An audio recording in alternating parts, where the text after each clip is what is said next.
Good afternoon सब लोग, बाबू लोग गुड आफ्टरनून सब लोग को।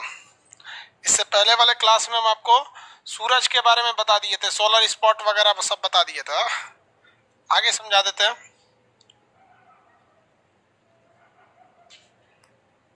हाँ, सर्वर डाउन। चलिए देखिए ध्यान से बाबू, सोलर स्पॉट के बारे में बताए थे। आज आपको सोलर मैक्सिमा, मिनिमा और चुंबकीय झंझावात यानी मैग्नेटिक आर्क के बारे में समझा देते हैं। बाबू देखिए, सूरज का जो भाग था ये हम इसे आंतरिक परत के हिसाब से बांटे थे, तो इसे हम लोग 3 भाग में बांटे थे। ये क्या था, इसका कोर था और इसके अंदर ये रेडिएटिव जोन था, रेडिएटिव जोन। इसके इधर कन्वेक्टिव जोन, इसके अंदर क्या बने थे सब, सेल बने थे लोग। वो सेल सब किसके थे, सब हाइड्रोजन के सेल थे सब। यहाँ से ब्लैक सोलर स्पॉट बनना चालू हुआ था। सोलर स्पॉट 0 डिग्री से लेके 40 डिग्री तक बनते थे सब सोलर स्पॉट। अब जरा ध्यान से देखिएगा, सोलर स्पॉट का जो साइज होता है ना, सोलर स्पॉट का साइज वो विषुवत रेखा के पास बड़ा होता है। विषुवत रेखा मतलब सूर्य का विषुवत रेखा, और 40 डिग्री के पास जो होते हैं सब वो छोटे साइज के होते हैं सब। तो सोलर स्पॉट जो होते हैं ना, सोलर स्पॉट नहीं, जो स्पॉट है सन स्पॉट कहिए या सोलर स्पॉट कहिए, बात तो बराबर है। सन स्पॉट, ये दो बात, दोनों में कोई तो अंतर है नहीं। अब आप में मन में एक सवाल आएगा कि सर ये सोलर स्पॉट जो बीच में बन रहा है यानी 0 डिग्री के पास, इसका साइज बड़ा है, और जबकि जो 40 डिग्री के पास बन रहा है इसका साइज छोटा है। तो आप खुद से सोचिए ना कि सूर्य एक गोला के समान है, यही है ना। इसमें मेन जो आग निकल रहा है, मेन जो विस्फोट हो रहा है, न्यूक्लियर संलयन हो रहा है, वो कहाँ हो रहा है, बीच में हो रहा है। तो इसके बीच वाले कोर वाले हिस्सा में हो रहा है, आग तो वहीं से निकल रही है ना, कोर वाले हिस्से में से। अब ये जब 0 डिग्री के पास पहुंचेगा तो यहाँ करीब पहुंच जाता है। यानी किसी भी गोले का गोला अगर लेते हैं तो उसका केंद्रीय भाग में एनर्जी ज्यादा रहती है। ऊपर जाते हैं तो उसका रेडियस करें कार्ड की संख्या घटने लगती है। ऊपर में इसका पावर थोड़ा सा क्या होने लगता है, घटने लगता है। तो इस वजह से यहाँ पर आग ज्यादा निकलती है, जिस वजह से यहाँ पे सोलर स्पॉट बड़ा बनता है और ऊपर में सोलर स्पॉट छोटा बनता है। तो ये यहाँ पर सोलर स्पॉट कैसा बनेगा, मैक्सिमम साइज का, मैक्सिमम। और यहाँ पे क्या बनेगा, मिनिमम, छोटा बनता है। इस वजह से एक पृथ्वी पर भी इसका असर पड़ता है। पृथ्वी पर गर्मी की मात्रा में बढ़ जाती है और घट जाती है। जब सोलर स्पॉट इसके सामने रहेगा यहाँ पर तो मैक्सिमम एनर्जी मिलेगी, इसलिए इसे मैक्सिमम कहते हैं। और यहाँ रहेगा तो मिनिमम एनर्जी मिलेगी, तो इसलिए इसे मिनिमम कहते हैं। तो सूरज की जो सोलर स्पॉट बनते हैं वो विषुवत रेखा के पास ज्यादा बड़े बनते हैं, इसलिए इसे मैक्सिमा कहते हैं और इसे मिनिमा कहते हैं। सोलर मैक्सिमा और सोलर मिनिमा कहते हैं। सोलर मिनिमा कहाँ पर बनता है, तो ये 40 डिग्री के एंगल पर बनता है सूर्य से। ये कल ही बता दिए थे हम आपको कि 40 डिग्री से लेकर इसके बीच में 11 साल समय लगता है एक साइकिल पूरा होने में। 100 साइकिल को मिला देते हैं तो एक सोलर इवेंट बन जाता है। किसी को कोई दिक्कत नहीं था यहाँ तक में। अब चुंबकीय झंझावात क्या होता है, सूरज जो होता है, ये सन है, इसे मैग्नेटिक आर्क क्या कहेंगे। देखिए सन जो है यहाँ पर, इसका ये हो गया विषुवत रेखा। यहाँ पर सन के पास से सोलर स्पॉट ज्यादा निकले रहते हैं सब, और ऊपर जाते हैं तो सोलर स्पॉट कम हो जाते हैं। तो यहाँ पर मैग्नेटिक फील्ड बन जाता है सूर्य का, यहाँ पर चुंबकीय क्षमता बन जाती है। और ये मैग्नेटिक फील्ड कहाँ की ओर चला जाता है, ये मैग्नेटिक फील्ड ध्रुव की ओर चला जाता है। ध्रुवों की ओर ये क्या होता है, चला जाता है मैग्नेटिक फील्ड। कहीं भी मैग्नेटिक फील्ड इसका पोल को खींचता है, क्योंकि आपको भी पता है कि चुंबक कैसा होता है, नॉर्थ पोल और साउथ पोल की तरह होता है चुंबक, नॉर्थ पोल और साउथ पोल। तो कहीं भी मैग्नेट रहेगा कहाँ खींच लेगा, वो नॉर्थ पोल की ओर क्या कर लेता है, खींच लेता है। मैग्नेट नॉर्थ पोल की ओर खींच लेता है। वही हाल होता है सूरज में भी। सूरज में जहां कहीं भी ब्लैक स्पॉट बनता है वहां मैग्नेटिक फील्ड बन जाता है, लेकिन वो मैग्नेटिक फील्ड कहाँ चला जाता है, ध्रुवों की ओर चला जाता है। इसे हम लोग चुंबकीय झंझावात या फिर मैग्नेटिक आर्क कहते हैं। इसी वजह से पृथ्वी पर जो संचार होते हैं उसमें भी बाधा आती है, जो सैटेलाइट कम्युनिकेशन होती है या फिर रेडियो फ्रीक्वेंसी पे जो होती है उससे दिक्कत आती है, जिसे चुंबकीय झंझावात के नाम से जानते हैं। यह सोलर स्पॉट के कारण ही उत्पन्न होता है। सोलर स्पॉट जहां बनेंगे, सौर ज्वाला जहां से निकलेगी वहां पे चुंबकीय क्षमता भयानक बहुत तेज हो जाती है, जो ध्रुवों की ओर ज्यादा आकर्षित होती है। इसे हम मैग्नेटिक आर्क कहते हैं। और इसके कारण जो पृथ्वी पर वातावरण में या फिर जो टेलीकम्युनिकेशन, फोन पे बात करने या इंटरनेट फ्लक्चुएशन की घटना होती है, उसे चुंबकीय झंझावात के नाम से जाना जाता है। मैक्सिमा मिनिमा समझ में आ गया था आप लोग को। ये सूरज का कौन सा भाग था? आंतरिक भाग था। ये इंटरनल पार्ट था सूरज का। अब हम लोग को एक्सटर्नल पार्ट पढ़ना है। इंटरनल पार्ट इतना हो गया, एक्सटर्नल पार्ट के बारे में बताएंगे आपको।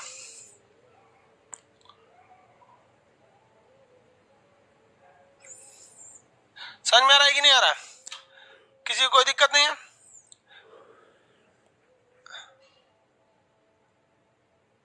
Ajay Singh, sir, dear sir, I am a soldier and high posted area and no network nowadays. I am on leave. चलिए भाई अजय सिंह जी, आप सोल्जर में हैं, इनका हाई पोस्टेड एरिया में। देखिए जिन जिन फौजी लोग का एरिया हाई एल्टीट्यूड दे देता है वहां भी नेटवर्किंग काम नहीं करता है, फिर उसके लिए डायरेक्ट सैटेलाइट फोन का यूज करना पड़ता है। अब सूर्य का अगला हिस्सा देखते हैं।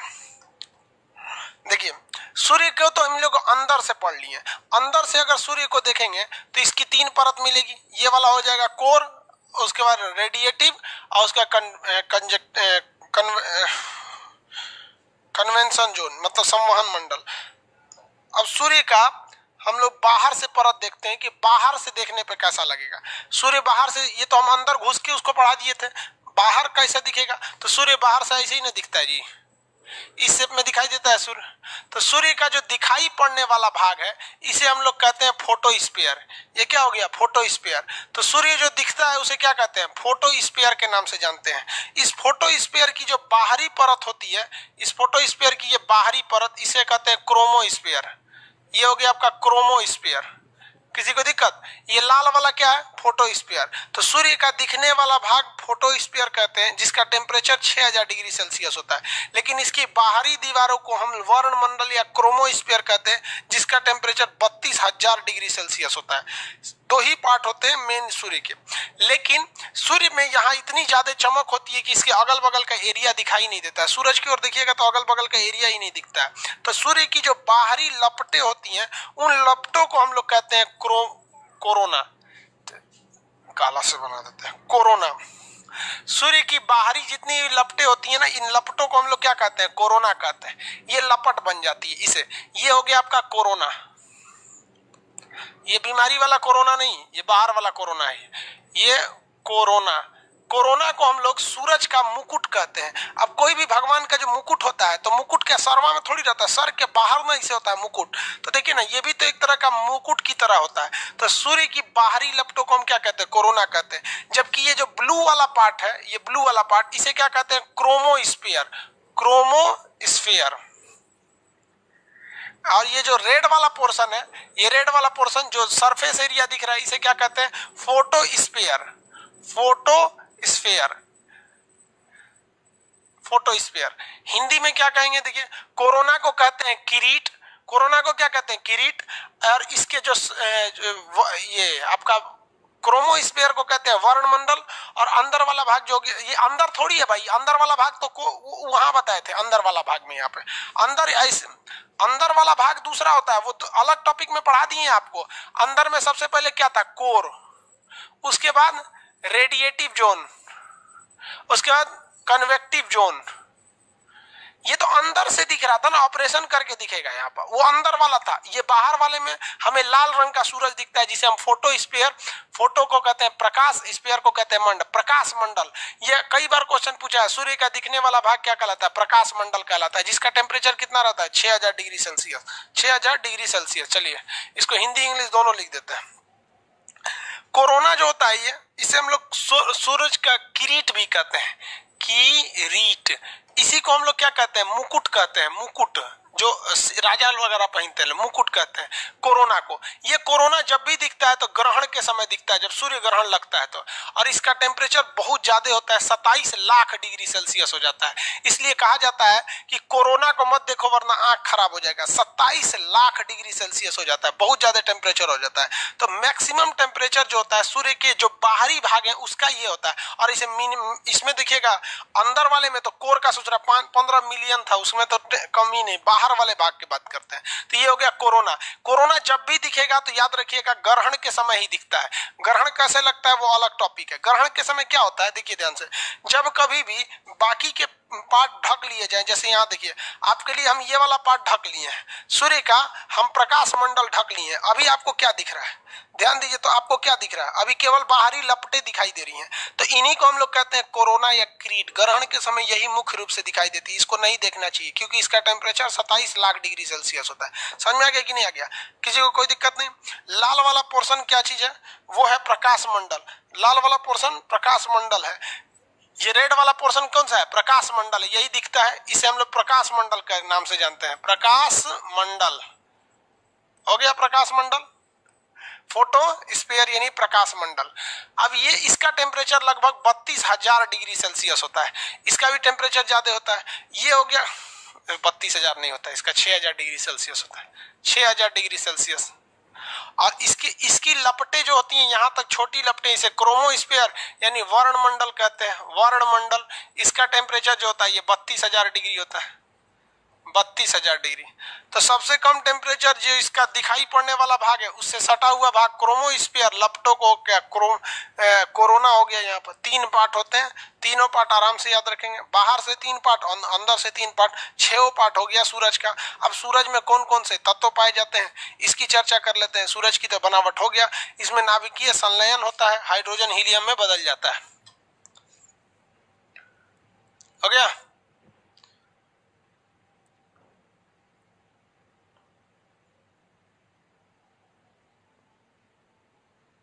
हो गया सर, आगे देखा जाए।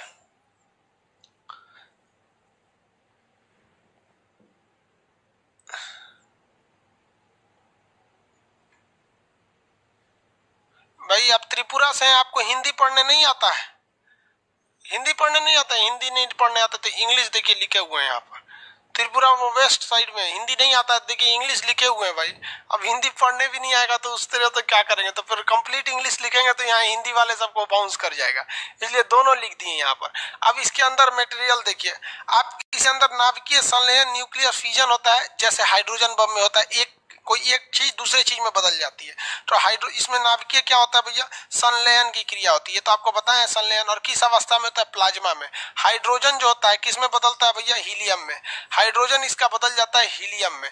इसके पास 75% हाइड्रोजन है, 75% हाइड्रोजन है, और बाकी बचा 25% में ना, तो 24% हीलियम है, 24% हीलियम है, और 1% बच गया ना। देखिए 1% में बाकी चीजें हैं, कार्बन है, आयरन है, ये सब चीजें बाकी चीजें, लेकिन मेनली 75% हाइड्रोजन और 24% हीलियम। अगर आप ऐसे 75 और 25 भी याद कर लेते तो भी कोई दिक्कत नहीं है। सन में सबसे ज्यादा मात्रा में हाइड्रोजन है 75%, उसके बाद हीलियम है 24%। हीलियम कितना परसेंट है, 24%, और हाइड्रोजन कितना परसेंट है, 75% हाइड्रोजन की मात्रा है। सन में हाइड्रोजन की मात्रा कितने परसेंट है, 75%। तो ये तो इसकी मात्रा हो गई। कल कोई लड़का भी पूछ रहे थे सर इनकी मात्रा बता दीजिए, यहाँ पे ये समझ में आ गया। अब इसकी तुलना दे देता है कि आप सन से, पृथ्वी से इसकी क्या करेंगे, तुलना कीजिए। पृथ्वी से अब इनकी तुलना करके देख लेते हैं। तो पृथ्वी तो भाई साहब बहुत छोटी है ना, पृथ्वी इसमें बहुत छोटी है। पीडीएफ टाइप करके देते हैं, पीडीएफ, ठीक है भाई, पीडीएफ टाइप करा दीजिएगा जी। ज्योग्राफी का पीडीएफ हाथ से नहीं, क्योंकि इसका शुरुआत का कुछ पेज जो है ना वो पीडीएफ का थोड़ा सा धुंधला हो गया है। बाकी आगे का अगर पेज देखेंगे ना तो ठीक है, लेकिन शुरुआत का पेज थोड़ा सा धुंधला हो गया है। समझ में आया कि नहीं आ गया। देखिए ये पृथ्वी समझिए, ब्लू कलर का बना दे रहे हैं, पृथ्वी है, पृथ्वी है। तो पृथ्वी का जितना डायमीटर है ना, व्यास, पृथ्वी का जितना व्यास है उससे 109 गुना बड़ा व्यास किसका है, सन का है। कितना गुना है, 109 गुना है। पृथ्वी के व्यास से 109 गुना बड़ा व्यास किसका है बउआ, सन का है। तो जब भी कहेगा व्यास कितना गुना है, 109 गुना है। व्यास मतलब समझते हैं डायमीटर, जितना डायमीटर पृथ्वी का है उससे 109 गुना ये है। लेकिन जब डायमीटर बढ़ाते हैं ना तो बस बीच का एरिया बढ़ाते हैं, लेकिन अगर जब साइज बनाइएगा तो इससे बहुत बड़ा बन जाता है। तो भले डायमीटर 109 गुना है, लेकिन पूरा ओवरऑल अगर इसका मास बनाइएगा तो 3 लाख 32,000 गुना है, 3,32,000 गुना, यानी डायमीटर तो 109 गुना है, डायमीटर 109 गुना है, लेकिन उसका पूरा वो बनाएंगे तो और ज्यादा बड़ा होगा। अब बहुत से लोगों को बाउंस कर गया होगा, तो देखिए भैया बाउंस काय करा रहे हैं आप लोग। अगर हम कोई इतनी छोटी रस्सी ले लेते हैं और इससे एक गोला बनाते हैं तो ये गोला इतना बड़ा बन जाएगा, तो रस्सी लेते समय समझ में आया था कि इतना बड़ा एरिया कब्जा कर लेंगे, और वही इतनी बड़ी अगर रस्सी ले ले तो आपको पता है आपको दिखने में ये रस्सी छोटी लगेगी, लेकिन इससे गोला बनाएंगे तो बोर्ड पे नहीं हटेगा। देखिए रस्सी लेते समय तो वो हमको लगा था कि इतने छोटा ना रस्सी है, बट देखिए तो इसका मास कवर करेंगे तो बोर्ड पे नहीं हट पाया। तो वही हाल होता है कि सूर्य का जो डायमीटर है वो 109 गुना बड़ा है, लेकिन मास ससुरा 3,32,000 गुना बड़ा हो जाता है। मास क्या हो जाता है? बड़ा हो जाता है। तो ये रटने वाली चीज है, इसमें कंसेप्ट तो लगा नहीं सकते। अगर हम कहते हैं आपको कि मेरा वेट 60 kg है, तो इसमें क्या कंसेप्ट लगाइएगा भाई? आप रट लीजिए 60 kg 60 kg। हम कह देंगे मेरी हाइट 5 फीट 7 इंच है, तो आप चुपचाप रटिए 5 फीट 7 इंच है मेरा हाइट है, इतना रटते रहिए 171 सेंटीमीटर। तो इसमें दिमाग नहीं ना लगा सकते, तो रटने वाली चीज है। तो जितना ज्यादा रटेंगे, क्योंकि हर जगह आप कंसेप्ट ने, इसमें क्या कंसेप्ट लगाओगे यार? समझ में आ रहा है ना? जो समझाने वाला चीज है वो समझा देते हैं, बाकी चीजें जहां आपको रटना पड़ेगा वहां तो आपको कोई उपाय ही नहीं है। चलिए यहां लिख दे, यहां लिख देते हैं। सूर्य का व्यास पृथ्वी से कितना गुना? 109 गुना है।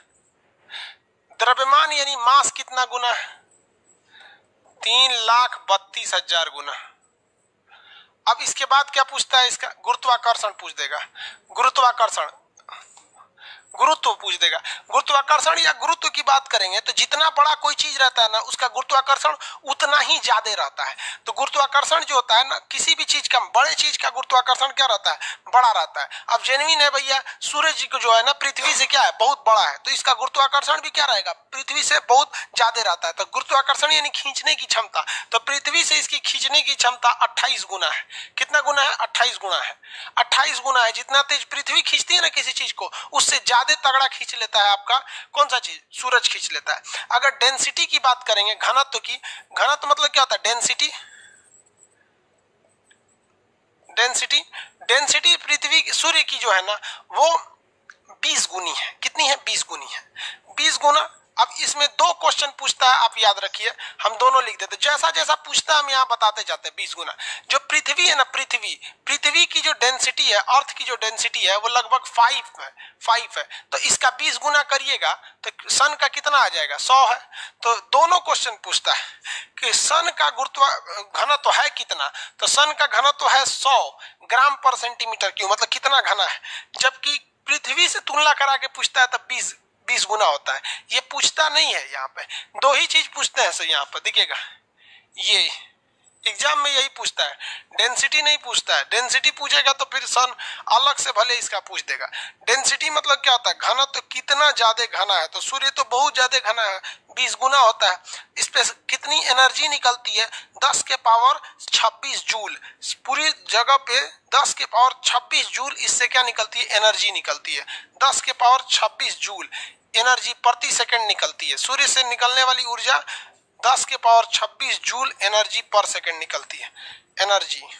रोटेशन इसका देखेंगे, रोटेशन सूरज कैसे घूमता है? जैसे पृथ्वी घूमती है वैसे ही रोटेशन पूछता है इसका। तो इसका रोटेशन जो होता है पश्चिम से पूरब दिशा में होता है। सूर्य का रोटेशन पश्चिम से पूरब दिशा में। पश्चिम मतलब होता है वेस्ट, पूरब मतलब होता है ईस्ट। तो इसका डायरेक्शन जो होता है वेस्ट यानी पश्चिम, वेस्ट यानी पश्चिम से किस डायरेक्शन में घूमता है? ईस्ट यानी पूरब दिशा में, पूरब। अब आप बताओ भाई इसमें क्या कॉन्सेप्ट हम समझाएंगे आपको? ये याद रहेगा तो ठीक है, नहीं याद रहेगा तो गड़बड़ हो जाएगा। इसलिए आप ये वाली चीज तो कम से कम जरूर याद रखिएगा कि इसका व्यास यानी डायमीटर 109 गुना होता है, लेकिन ओवरऑल मास की बात करेंगे तो 3,32,000 गुना हो जाता है। खींचने की क्षमता 28 गुनी हो जाती है। इसकी डेंसिटी 20 गुना यानी 100 हो जाता है। मास की कितना एनर्जी निकलता है? तो 10 के पावर 26 जूल पर सेकंड एनर्जी निकलता है। कैसे घूमता है? तो वेस्ट से ईस्ट घूमता है, पश्चिम से पूरब घूमता है। सूरज पश्चिम से कैसे घूमता है? पूरब घूमता है। यहाँ पे समझ में आ रहा है कि नहीं आ रहा है? किसी को कोई दिक्कत है?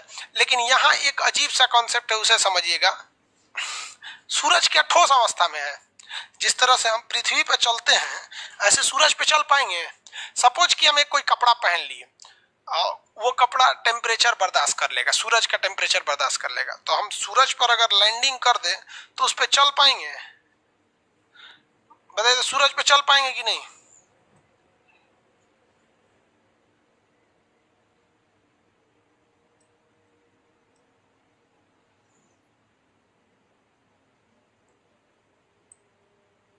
नहीं चल पाएंगे, नहीं चल पाएंगे, उस पे सूरज पे चल ही नहीं पाएंगे। क्यों? क्योंकि वो प्लाज्मा अवस्था में, प्लाज्मा अवस्था में होता है। तो जब भी कोई चीज प्लाज्मा अवस्था में रहेगी भाई, तो उसका हर एक पार्ट आपस में नहीं रहेगा। जैसे प्लाज्मा तो समझते हैं ना, लेक, वो लेक बना देंगे। तो यही प्रॉब्लम हो जाता है सूरज के साथ में। सूरज जो है वो प्लाज्मा अवस्था में है, तो इस वजह से उसका जो बीच वाला पोर्शन है, बीच वाला, ये बड़ा भाग बीच वाला, ये अलग घूमता है और इसका बाहरी भाग वो अलग घूम जाता है। ध्यान से देखिए, तो इसका पिछला भाग यानी विषुवत रेखा वाला भाग वो जल्दी घूम जाता है, और जो ध्रुव वाला भाग है वो देर से घूमता है। अपना चक्कर थोड़ा सा क्या करते हैं, देर से लगाते हैं। तो कहेगा कि इसका विषुवत रेखीय भाग, जो मतलब ये नहीं, जो बीच का भाग है सूर्य का विषुवत रेखीय भाग, एक चक्कर कितना में लगाता है? तो बीच वाला भाग एक चक्कर 25 दिन में लगा देता है, और ऊपर वाला भाग जो है ना, एक चक्कर लगाने में 31 दिन का समय लगता है। तो ये बीच वाला भाग कितने में? 25 दिन में लगा देता है, 25 दिन में। और रेड वाला पार्ट कितने दिन? 31 दिन में। ये समझ में नहीं आ रहा होगा आप लोग को। देखिए, सूरज जो होता है वो आपस में कनेक्ट नहीं है, पृथ्वी की तरह ठोस नहीं है, वो एक लेई के समान है, आटा के समान है, गोला। तो उसका बीच वाला पार्ट जो है ना जल्दी घूम जाता है, चक्कर क्या करता है, जल्दी लगा लेता है, और ऊपर वाला भाग थोड़ा देर में चक्कर लगाता है। तो विषुवत रेखीय भाग चक्कर कितने में लगा लेता है? 25 दिन में एक चक्कर पूरा कर देता है। और ऊपर वाला जो भाग है, ध्रुवीय भाग, वो 31 दिन समय लगाता है, क्योंकि वो प्लाज्मा अवस्था में कोई हिस्सा किधर घूम रहा है, कोई कहीं घूम रहा है, कोई कहीं घूम रहा है। जिस तरह पानी को होड़ दीजिएगा तो एक साथ थोड़ी घूमता है, तो वो सॉलिड अवस्था में नहीं है, सूर्य प्लाज्मा अवस्था में रहता है। तो ये याद करने की चीज है बाबू, इसमें कंसेप्ट आपका कुछ भी नहीं काम करेगा। समझ में आ गया?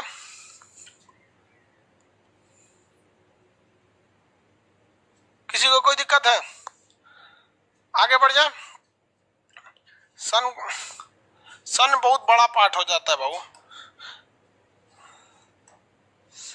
अब सोलर सिस्टम देखते हैं। सन बता दिए ना, सोलर सिस्टम। सोलर सिस्टम किसे कहते हैं? सूरज के आसपास के जितने ग्रह उपग्रह हैं उनको क्या कहा जाता है? सोलर सिस्टम कहा जाता है। सूरज के आसपास के जितने ग्रह और उपग्रह हैं उन्हें क्या कहते हैं? Solar system. तो ये हो गए हमारे सन, इससे रोशनी निकलती है। बचपन में इस तरह से सीनरी बनाए होंगे,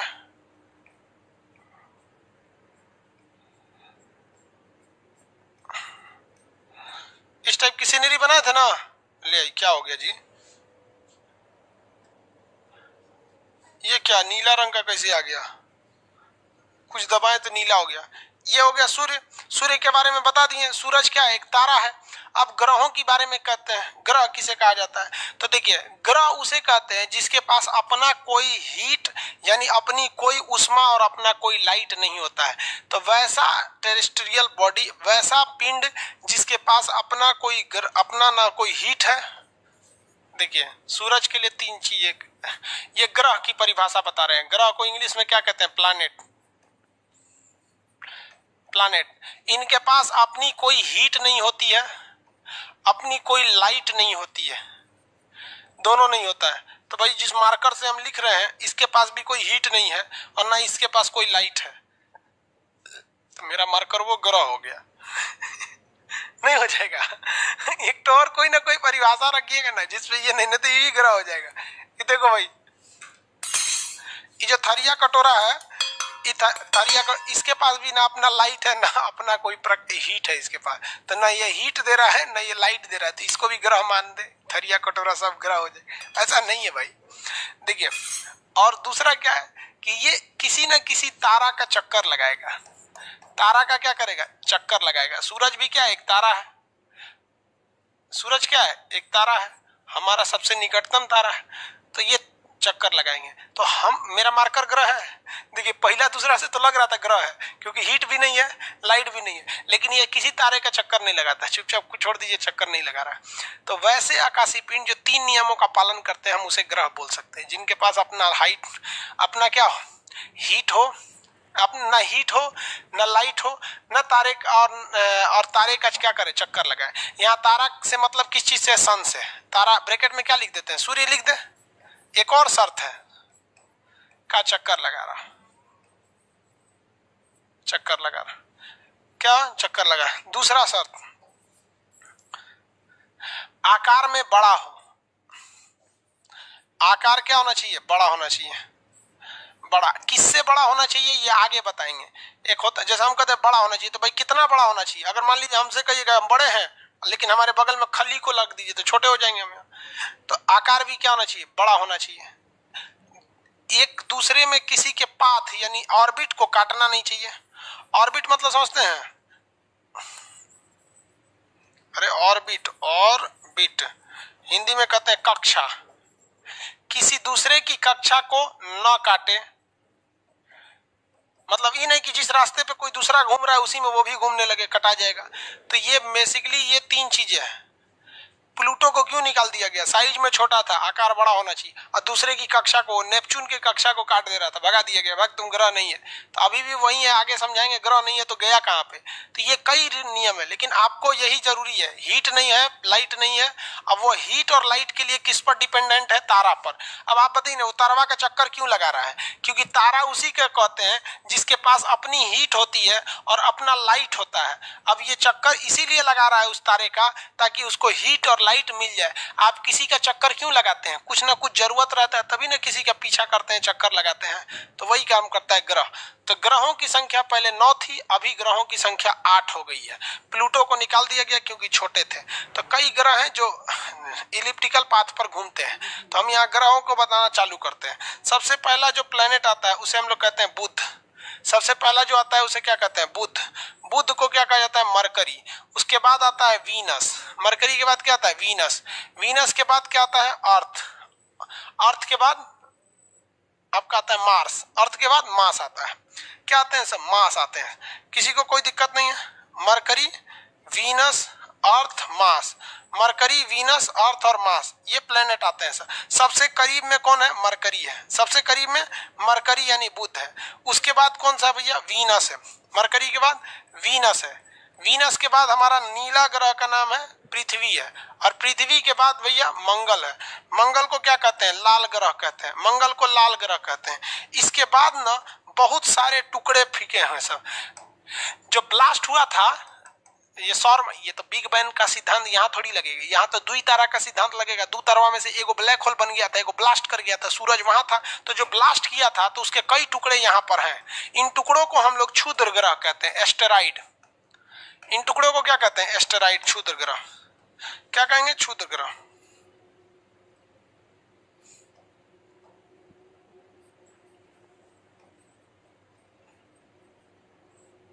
क्षुद्र ग्रह। क्षुद्र ग्रह के बाद आता है आपका बृहस्पति, जुपिटर। अभी इतना ही रहते हैं, ये बहुत बड़े ग्रह हैं, जुपिटर। उसके बाद Saturn, Uranus, Neptune. Jupiter, Saturn, Uranus, Neptune. पहले अभी इतना समझिए, एक एक करके समझाते हैं। अभी तो ड्राइंग बनाए हैं, समझाए कहाँ है। आपको 8 ग्रह दिखेंगे। इस 8 ग्रह में अगर आप देखेंगे ना, तो एक बाउंड्री बनाता है जिसका नाम है क्षुद्र ग्रह। ये बाउंड्री बनाते हैं। इस बाउंड्री के 4 ग्रह उस साइड में है और 4 इस साइड में है। तो इधर वाले 4 ग्रह और इधर वाले 4 ग्रह, 4-4 का ग्रुप है। इन्हें कहा जाता है आउटर प्लेनेट, बाह्य ग्रह, क्योंकि ये इस क्षुद्र ग्रह की पेटी के उस साइड है। और जो इधर आते हैं इन्हें कहते हैं आंतरिक ग्रह, क्योंकि ये क्षुद्र ग्रह के इस साइड है। तो टोटल ग्रहों को कितनी कैटेगरी में बांटते हैं, 2 ग्रह, 2 कैटेगरी में। इनर प्लेनेट, उस प्लेनेट को कहते हैं जो एस्टेरॉइड बेल्ट यानी क्षुद्र ग्रह के पहले है। इनमें मरकरी, वीनस, अर्थ, मार्स आते हैं। अर्थ और मार्स आते हैं। और बाह्य ग्रह में जुपिटर, सैटर्न, यूरेनस, नेपच्यून ये आते हैं।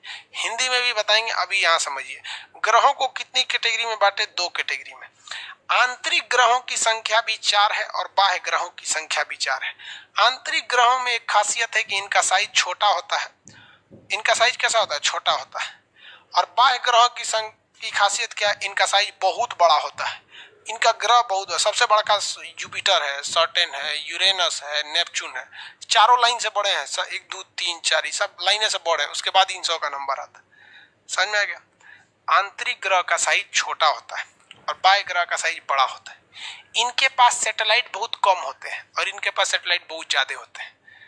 पहला अंतर समझ में आ रहा है? यहाँ पे धीरे धीरे अंतर समझिए। अब इसको हिंदी में याद करिए।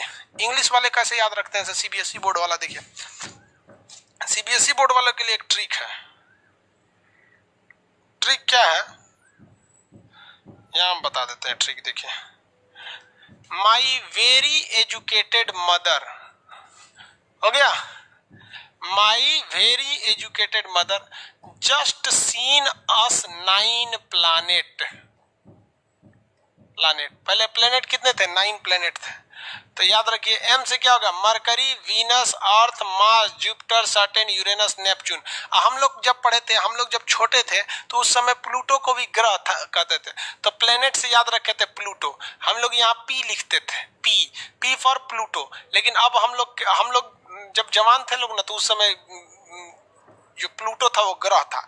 अभी हम लोग बुढ़ा गए लोग, वो चल गया बेचारा प्लूटो। तो शॉर्टकट ये है बच्चों, सीबीएसई बोर्ड वालों के लिए, my very educated mother just seen us 9 planet. तो Mercury, Venus, Earth, Mars, Jupiter, Saturn, Uranus, Neptune. अब हम लोग एक एक करके पढ़ते हैं, सब याद हो जाएगा। सबसे पहला ग्रह जो आता है बुध आता है। क्या, कौन सा ग्रह आता है? बुध ग्रह। बुध ग्रह सबसे नियरेस्ट प्लेनेट है। सबसे नियरेस्ट प्लेनेट का नाम क्या? बुध ग्रह है। सबसे निकटतम तारा है और ग्रह है, और सबसे छोटा भी है। सबसे क्या है? छोटा है। सबसे छोटा ग्रह यही है। आप में से कितने लोग बता सकते हैं कि सबसे जल्दी सूरज का चक्कर कौन लगाएगा? इन सब में से सूरज का चक्कर सबसे जल्दी कौन लगाएगा?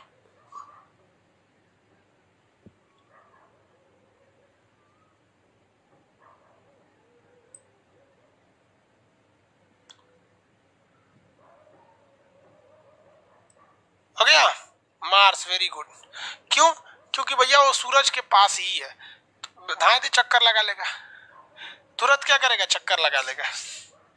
इसमें कितने लोग बता सकते हैं सबसे गर्म कौन होगा?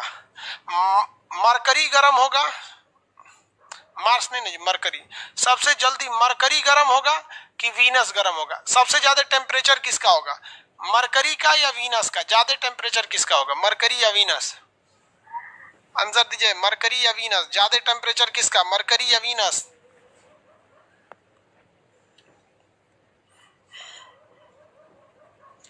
टेम्परेचर ज्यादा किसका होगा? देखिए, ज्यादा टेम्परेचर जो है वो वीनस का है, मरकरी का नहीं है। आगे इसका रीजन बताएंगे क्यों। अब पहले हम लोग मरकरी के बारे में समझते हैं। मरकरी जो ग्रह है, ये मरकरी यानी वीनस, सॉरी मरकरी यानी हिंदी में बुध ग्रह। बुध ग्रह सबसे क्षुद्रतम यानी छोटा है, तीव्रतम यानी सबसे तेज घूम के चक्कर लगाता है, निकटतम यानी सबसे करीब है। तो क्वेश्चन आएगा सब निकटतम, क्षुद्रतम, तीव्रतम। निकटतम, क्षुद्रतम, तीव्रतम किसे कहते हैं? तो वो बुध को कहते हैं, यानी मरकरी को कहा जाता है। ये सबसे छोटा ग्रह है। कैसा है? सबसे छोटा। इसके बाहर चारों ओर हवा नहीं पाया जाता है। हवा मिलने से जिंदगी नहीं हो जाती है, उस हवा में ऑक्सीजन रहना चाहिए।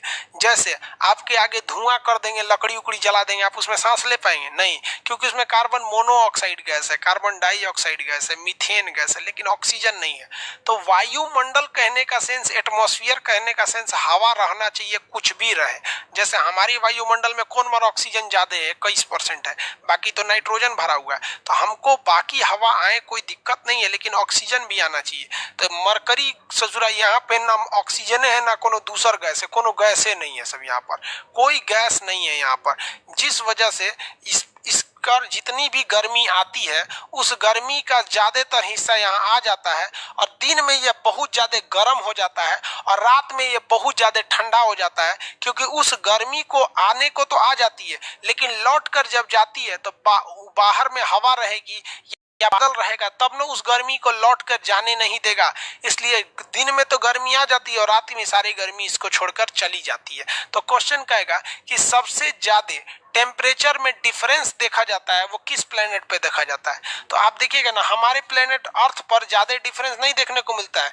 दिन में अगर गर्मी है तो ऐसा नहीं है कि रतिया में आप रजाई ओढ़ने लगिएगा, रतियों में गर्मी लगेगा पंखा चलाइएगा, और ठंडी में ऐसा नहीं है कि दिन में रजाई ओढ़ के कांप रहे थे रतिया में एसी चला लेंगे, नहीं होगा इससे। हम लोग के यहाँ टेम्परेचर में ज्यादा का डिफरेंस नहीं होता है दिन और रात में। दिन और रात के टेम्परेचर में 10 से 20 डिग्री के टेम्परेचर में अंतर आएगा। अगर मान लीजिए दिन में 40 डिग्री है तो रात में आपका 20 डिग्री हो जाएगा, ज्यादा अंतर नहीं आता है। लेकिन यहाँ पर बहुत ज्यादा अंतर आ जाता है। यहाँ पर दिन में टेम्परेचर हो जाता है 480 डिग्री सेल्सियस, ससुरा कहीं का, यहाँ आदमी खौल के मर जाएगा। और रात में यहाँ पर टेम्परेचर -120 डिग्री हो जाता है, ठंडा के मर जाएंगे। तो सबसे ज्यादा जो टेम्परेचर में डिफरेंस देखने को मिलता है वो मार्स पर देखने को मिलता है, यानी बुध ग्रह पर। यानी सर्वाधिक तापांतर वाला ग्रह कौन सा है? बुध ग्रह है। सबसे ज्यादा टेम्परेचर डिफरेंस इसी में देखने को मिलता है। इस वजह से यहाँ जिंदगी तो संभव ही नहीं है। जिन दिन के समय 480 डिग्री सेल्सियस जर के मर जाइएगा, रात में -120 वाला भुजा ठंडा के मर जाइएगा। इसी वजह से इसे सबसे ज्यादा गर्म ग्रह नहीं कहते, क्योंकि यह उष्मा तो लेता है और रात में गंवा देता है। समझ में आ गया? अब बात करते हैं वीनस की। वीनस के ग्रह पे हवा है, लेकिन वो हवा कार्बन डाइऑक्साइड की है, CO2 है। तो हम CO2 सांस थोड़े ना ले सकते हैं यार। हवा रहने का मतलब ये नहीं कि हम जिंदा रह जाएंगे। वायुमंडल तो हर एक ग्रह पर है, मतलब इस पे बहुत कम है, इस पे तो वायुमंडल नहीं है, बाकी सब पर वायुमंडल है। लेकिन उस वायुमंडल में ऑक्सीजन नहीं है, इस वजह से हम वहां नहीं जी पाते हैं। आगे देखिए, इसके पास CO2 की मात्रा बहुत ज्यादा है। CO2 कार्बन डाइऑक्साइड कहता है कि जितना गर्मी आना है आ जाओ, लेकिन हम तुम्हें वापस जाने नहीं देंगे। इसलिए यह सेकेंड नंबर पर होने के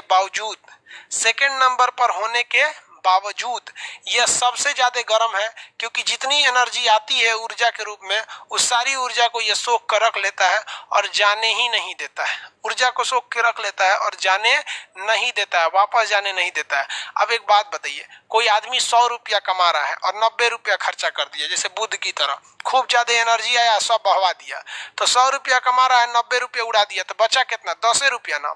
अब मान लीजिए कोई आदमी है वीनस की तरह, यानी शुक्र ग्रह की तरह, 50 रुपया कमा रहा है, सोचा 50 का 50 बचा ले रहा है, तो अमीर यही ना हो जाएगा। तो ये सेकंड नंबर पे होने के बावजूद सबसे ज्यादा गर्म ग्रह किसे कहते हैं? वीनस को कहते हैं, क्योंकि वीनस के पास वायुमंडल है, लेकिन उस वायुमंडल में ऑक्सीजन नहीं है, इसलिए हम जिंदा नहीं रह सकते हैं। लेकिन उस वायुमंडल में CO2 की मात्रा है, जिस वजह से इसका टेम्परेचर बहुत ज्यादा बढ़ जाता है। क्वेश्चन आया था एक बार कि किस ग्रह को प्रेशर कुकर कहा जाता है? तो वीनस को प्रेशर कुकर कहा जाता है, क्योंकि गर्मी आ जाती है, निकल नहीं पाता है। कुकर में भी तो यही होता है, नीचे से गर्मी देते हैं, ऊपर से सीटी चाप दीजिए तो गर्मियां निकल ही नहीं पाता है, सीटी हटाएंगे तभी ना गर्मी निकलता है, तो यहाँ चाप देता है। तो इस पे भी जिंदगी की कोई संभावना नहीं है। वहां से सूर्य गर्म होकर मरिएगा, फिर रात में ठंडा के मरिएगा, यानी दिन में उतरिएगा तब वो मरिएगा, रात में उतरिएगा तब वो मरिएगा। दिन में मरेंगे इस पे तो गर्मी से, रात में मरेंगे ठंडा से, लेकिन इस पे जैसे उतरेंगे भुजा जाएंगे। इसलिए बुध और शुक्र ग्रह पे जिंदगी की कोई संभावना नहीं है। ये हम लोग का गोला है, हम लोग का गोला ये पृथ्वी है। अब पृथ्वी के बगल में कौन सा ग्रह है? मंगल है। पृथ्वी के बगल में मंगल है। तो आपको 4 ग्रह याद होंगे। आंतरिक ग्रह पहले बताइए, आंतरिक ग्रहों की संख्या 4। आंतरिक ग्रह की संख्या 4 कौन कौन? बुध शुक्र पृथ्वी मंगल, बुध शुक्र पृथ्वी मंगल। 4 ग्रह बताइए आंतरिक ग्रह, बुध शुक्र पृथ्वी मंगल। और 4 बाह्य ग्रह बताइए, बृहस्पति शनि अरुण वरुण, बृहस्पति शनि अरुण वरुण, बृहस्पति शनि अरुण वरुण। याद रहेगा, बृहस्पति शनि अरुण वरुण। सबसे बड़ा इधर वाले बड़े होते हैं, इधर वाले छोटे होते हैं। इनके पास उपग्रह ज्यादा होता है, इनके पास उपग्रह कम होता है। किसी को कोई दिक्कत नहीं है। ग्रहों की संख्या वर्तमान में कितनी है? 8 ग्रहों की संख्या 8। सबसे गर्म ग्रह किसे कहा जाता है? सबसे ज्यादा गर्म ग्रह किसे कहते हैं? शुक्र ग्रह को कहा जाता है। प्रेशर कुकर वाला ग्रह शुक्र ग्रह को कहा जाता है। अब बताइए, कोई भी चीज गर्म रहेगा तो चमकेगा कि नहीं चमकेगा? तो सबसे ज्यादा कौन चमकता है इसमें? शुक्र ग्रह चमकता है। तो शुक्र ग्रह क्या होता है? सबसे चमकीला ग्रह शुक्र ग्रह को कहा जाता है। शुक्र ग्रह को क्या कहते हैं? चमकीला ग्रह कहा जाता है। इसीलिए इसे पूरे सौर मंडल में सबसे सुंदर ग्रह माना गया है। पूरे सौर मंडल की इसे परी कहा जाता है, सौर मंडल की रानी कहा जाता है। तो सौर मंडल का परी शुक्र ग्रह। सौर मंडल की रानी शुक्र ग्रह, सबसे चमकीला ग्रह शुक्र ग्रह, सबसे सुंदर ग्रह शुक्र ग्रह, सबसे गर्म ग्रह शुक्र ग्रह, पृथ्वी के जैसे ही दिखने वाली शुक्र ग्रह, इसलिए पृथ्वी की जुड़वा बहन शुक्र ग्रह, पृथ्वी की जुड़िया नानी शुक्र ग्रह, पृथ्वी का सहोदर शुक्र ग्रह, पृथ्वी का तारा शुक्र ग्रह, भोर का तारा शुक्र ग्रह क्योंकि चमकता है भोर में, सांझ का तारा शुक्र ग्रह, कुछ पूछे शुक्र ग्रह, सब कुछ पूछेगा शुक्र ग्रह, पूछ देगा कि रात की रानी तो मार देगा शुक्र ग्रह, गलत हो जाएगा, रात की रानी चंद्रमा है, बाकी कुछ पूछे शुक्र ग्रह को लटका देना। सिंपल है, धीरे धीरे इसको आगे बढ़ेंगे लोग। यहाँ पे इसको पढ़ने में यहाँ से यहाँ तक 3 दिन लग जाएगा। अभी धीरे धीरे चल रहे हैं, यहाँ चलेंगे फिर वापस आएंगे, इसमें कुछ कुछ बताएंगे, फिर वापस आएंगे कुछ कुछ बताएंगे ताकि याद रहेगा। तो दिमाग में एगो चीज तो बैठ गया, जब कुछ दिमाग काम न करे तो शुक्र ग्रह मार दीजिएगा। जैसे पूछेगा आपका जन्म कहाँ हुआ, अगर नहीं पता है तो कहाँ मार दीजिएगा शुक्र ग्रह, शुक्र ग्रह मार देगा सर। देखिए ज्योतिष के हिसाब से कहा गया है, जिस लड़के का दाहिना हाथ, देखिए ध्यान से, यहाँ देखो भाई, यहाँ ध्यान दीजिए, जिस लड़के का दाहिना हाथ, यहाँ पर दाहिना हाथ की ये हथेली, ये अंगूठा जहाँ जुड़ा रहता है ना, ये अंगूठा, तो अंगूठा देखिए यहाँ पे मेरा सपाट दिख रहा है, यहाँ प्लेन दिख रहा होगा, अंगूठा एकदम प्लेन दिख रहा है, ये वाला पोर्शन देखिए ध्यान से, ये वाला पोर्शन, ये अंगूठा का ये हथेली जो यहाँ से जुड़ा रहता है, ये मेरा एकदम प्लेन दिख रहा है, बराबर एकदम बराबर। लेकिन कुछ लोग का ये उठा हुआ रहता है, कुछ लोग की ये हथेली ऐसे उठी हुई रहती है। यहाँ पर अंगूठा जहाँ आके जुड़ा है ना, अंगूठा जहाँ आकर जुड़ा है, देखो भैया ये वाला पोर्शन, अंगूठा यहाँ आके जुड़ा है। किसी लोग में ये ना मांस यहाँ का उठा रहता है, ये मांस क्या रहता है, उठा रहता है। तो जिसका ये मांस उठा रहता है, ज्योतिष में कहा जाता है कि उसका शुक्र ग्रह मजबूत है, और जिसका शुक्र ग्रह मजबूत रहता है वो लड़की बड़ी जल्दी पटा लेता है, वो उसको हमेशा उसको चक्कर पकड़ खोजते रहता है। तो अपना अपना देखो लोग भैया, जिसका ज्यादा उठा रहता है तो उसका समझ जाओ कि उसको बहुत लड़की पसंद आती है, सब चक्कर पकड़ बहुत ज्यादा करता है। ये ज्योतिष में बोला है भैया, फिजिक्स में, इसमें ज्योग्राफी में नहीं बोला है। हम ज्योग्राफी के सत्यता की गारंटी लेते हैं, लेकिन ज्योतिष की कोई गारंटी नहीं लेते हैं। हमको ज्योतिष पर पहले से ही संदेह था, कोरोना ने उस संदेह को और गहरा दिया, क्योंकि हिंदुस्तान में सबसे ज्यादा ज्योतिष रहता है। सब कोनो को नहीं पता अभी तक कि कोरोना कब खत्म होगा, खुद ज्योतिष इंतजार कर रहा है सब, वैक्सीन कब आएगा, हम ज्योतिष का दुकान खोलेंगे। अभी बहुत ज्योतिष डरा हुआ है, दुकान नहीं खोल रहा है क्योंकि उसका भंडा फूट जाएगा। तो ज्योतिष अलग चीज होती है यार, आप मानना है माना, नहीं मानना है मत मानो यार, सब अपना अपना चेक कर रहा है। सब हमरा से पटतो कि ना, रे बकलोल कहीं का नौकरी लो ना, अपने से फंस जाएगी शुक्र ग्रह की बात। इसके बाद कौन सा है, पृथ्वी। आप बताइए, पृथ्वी का सहोदर शुक्र ग्रह, पृथ्वी की भगिनी शुक्र ग्रह, पृथ्वी का भतीजा शुक्र ग्रह, पृथ्वी की सौतन शुक्र ग्रह, पृथ्वी की जुड़वा बहन शुक्र ग्रह, सांझ का तारा शुक्र ग्रह, भोर का तारा शुक्र ग्रह, चमकीला ग्रह शुक्र ग्रह, गर्म ग्रह शुक्र ग्रह, सुंदर ग्रह शुक्र ग्रह, सौर मंडल की परी शुक्र ग्रह। कुछ उठा के थमा दीजिए किसको, शुक्र ग्रह को। सबसे गर्म ग्रह शुक्र ग्रह, सबसे नजदीकी गर्म ग्रह, अरे तब तो बुध होगा ना, बुध सबसे नजदीकी, बुध सबसे जल्दी तेज घूमने वाला बुध। ये समझ में आ गया। सेकंड थर्ड नंबर पे कौन सा आती है, पृथ्वी आती है, पृथ्वी। अब एक चीज ध्यान दीजिएगा, बहुत साल पहले, क्या चीज, बहुत साल पहले इस बुध ग्रह का एक उपग्रह था, शुक्र ग्रह का भी उपग्रह था। अब ये उपग्रह क्या होते हैं, क्या होते हैं उपग्रह। उपग्रह उसे कहते हैं जो किसी ग्रह का चक्कर लगाता है, ग्रह उसे कहते हैं जो सूर्य का चक्कर लगाए, लेकिन उपग्रह उसे कहते हैं जो किसी ग्रह के चारों ओर घूमने लगता है। तो बहुत साल पहले, एस्ट्रोनॉमी में बहुत साल का मतलब करोड़ साल, तो बहुत साल पहले बुध के पास भी उपग्रह थे, शुक्र के पास भी उपग्रह थे, लेकिन सूरज इनके उपग्रहों को लील गया। लील जाने का मतलब समझते हो, घोंट गया, खींच लिया, क्योंकि उसका गुरुत्वाकर्षण ज्यादा है। उपग्रह जो होते हैं साइज में छोटे होते हैं, इसलिए ये घींचा गए सब, और ग्रह जो होते हैं साइज में बड़े होते हैं, इसलिए ग्रहवा नहीं घींचा पाया, बच गया। किसी को दिक्कत तो कहेगा कि कौन से ऐसे ग्रह हैं जिनके पास अपना उपग्रह नहीं है। तो बुध और शुक्र के पास अपना उपग्रह नहीं है, इनका उपग्रह क्या हो गया, तो सूरज मामा लेके घोट गए। पृथ्वी का उपग्रह है चंद्रमा, क्योंकि चंद्रमा जो है थोड़ा सा बड़ा भी है और थोड़ा दूरी पर भी है, ये थोड़ा सा ज्यादा दूरी पे है, इसलिए ये उसको खींच नहीं पाया है। नहीं तो चंद्रमा को भी खींच लेता ना तो रात में तो फुल टू क्या हो जाता, अंधेरा, और तब बहुत चीजें नहीं होती। लड़का कहता है कि चांद सी दुल्हन लाएंगे, लड़की सबको देखती है चलनी में पति का चेहरा देखती है, सब पत्नी जो होती है करवा चौथ में पति का चेहरा देखती है, और गर्लफ्रेंड जो होती है वो छन्नी में देखती है, पत्नी जो है वो उसमें देखती है, चलनी में देखती है। समझ में आ गया नहीं? तो सब चांद खत्म हो गया रहता, बवाले खत्म हो गया रहता। समझ में आ गया कि नहीं गया?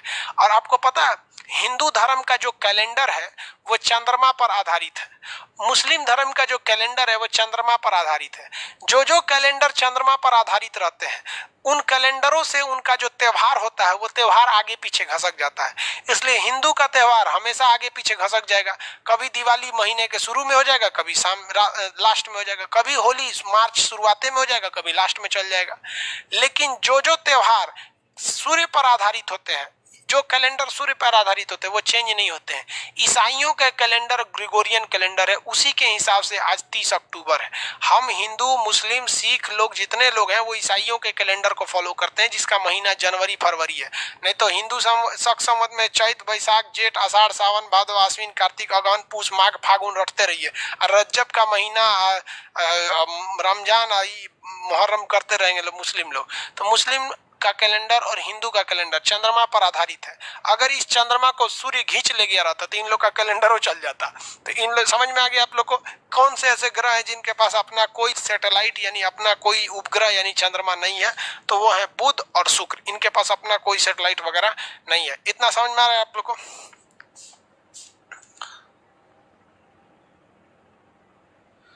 चलिए अब क्या करें भाई, सोलर सिस्टम में रात दिन होता है? रे बकलोलवा, सोलर सिस्टम में पूरा हैकरा में पूछ रहा है रात दिन होता है। हमको दुनिया से क्या मतलब, हम पृथ्वी पे बताएंगे ना रात दिन होता है, हर ग्रह पे रात दिन होता है, यहाँ भी होता है, यहाँ भी होता है, यहाँ पूरे सोलर सिस्टम पे रात दिन होता है, लेकिन दूसरे गोला पे कोई रहता नहीं है। आज के लिए इतना ही रहने देते हैं, नेक्स्ट क्लास में समझाएंगे, जब तक आप लोग इसको अच्छे से रिवाइज करते रहेंगे, ठीक है? बाकी क्लास में अब आपको ग्रहों के बारे में बताएंगे। जब ग्रह कंप्लीट हो जाएंगे तो फिर हम पृथ्वी पे उतर जाएंगे, चंद्रमा पढ़ा के पृथ्वी पे उतर जाएंगे, उसके बाद पृथ्वी को पढ़ना चालू कर देंगे लोग। आज के लिए इतना ही, मिलेंगे नेक्स्ट क्लास में। जय हिंद।